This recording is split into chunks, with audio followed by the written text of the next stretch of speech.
नमस्कार. फक्त योजना या यूट्यूब चॅनलवर मी ओमकार सर्वांचं हार्दिक स्वागत करतो. संपूर्ण महाराष्ट्रामध्ये संजय गांधी निराधार योजना जी आहे तर या संदर्भात परिपूर्ण माहिती आपल्या चॅनलवरती दिली जाते. संपूर्ण महाराष्ट्रामध्ये जे दिव्यांग लाभार्थी आहेत तर यांना वाढीव अनुदान या महिन्यापासून मिळण्यास सुरुवात झालेली आहे. तर प्रलंबित जे आहेत म्हणजेच काही जे लाभार्थी आहेत यांना 1500 रुपयेच मिळाले आहेत आणि या संदर्भात आपण संबंधित विभागाला कॉल केला होता तर त्यांच्यामार्फत उत्तर मिळालेलं आहे. तर सदरची रेकॉर्डिंग तुम्ही आपल्या व्हॉट्सअप ग्रुपवरती देखील तुम्हाला पाहायला मिळणार आहे. तर याच्यामध्ये त्यांनी सगळ्यात महत्त्वाची बाब सांगितलेली आहे की संपूर्ण महाराष्ट्रामध्ये ज्या दिव्यांग लाभार्थ्यांचं नाव ऑनबोर्डवरती नवीन योजनेअंतर्गत अपडेट झालेलं आहे तर यांना आपण जो लाभ आहे 2500 रुपयांचा तो दिलेला आहे.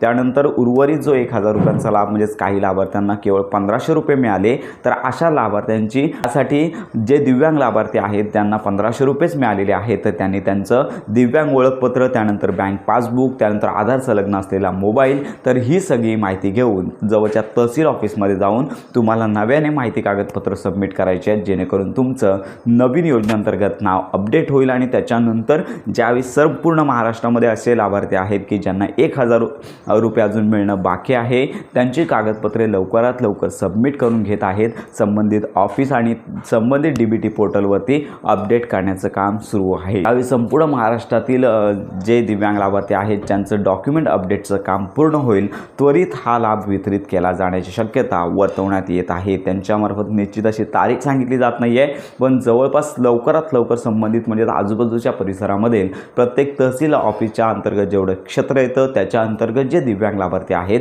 तर त्यांनी जर तुम्हाला केवळ 1500 रुपये लाभ आला असेल तर तुमची कागदपत्रे जवळच्या तहसील ऑफिसमध्ये लवकरात लवकर सबमिट करायची आहेत. त्यानंतर ज्यावेळी DBT ॲक्टिव्ह होईल, आता एकच आठवडा बाकी आहे, जर उर्वरित 1000 रुपये जर वितरित होत आहेत तर या आठवड्यात, अन्यथा पुढील लाभाच्या वेळी एकत्रित हा लाभ दिला जाणार आहे. पण त्यासाठी जर तुम्हाला दिव्यांग लाभार्थी तुम्ही असाल आणि तुम्हाला फक्त 1500 रुपये आले असतील तर तुम्हाला तहसील ऑफिसमध्ये जाऊन कागदपत्रे सबमिट करणे गरजेचं आहे. तर अशा प्रकारे ही महत्त्वाची माहिती संबंधित विभागाला कॉल केल्यानंतर मिळालेली आहे. तर अशा प्रकारे ही महत्त्वाची माहिती आहे. सर्वांपर्यंत नक्की शेअर करा. तुमच्या जर काही शंका असतील तर या व्हिडिओच्या कमेंट बॉक्समध्ये नक्की कळवा. हप्ते वितरण तर येणार आहे. दिव्यांग लाभार्थ्यांच्या हक्काचे उर्वरित लाभ जो आहे तो देखील मिळणार आहे, परंतु थकीत अनुदान संदर्भात अजून कोणतीच अपडेट आलेली नाही. तर अशा प्रकारे ही महत्त्वाची माहिती सर्वांपर्यंत नक्की शेअर करा. योजनांसंदर्भात खात्रीशीर माहिती करता आपल्या फक्त योजना या यूट्यूब चॅनलच्या कनेक्टमध्ये राहा.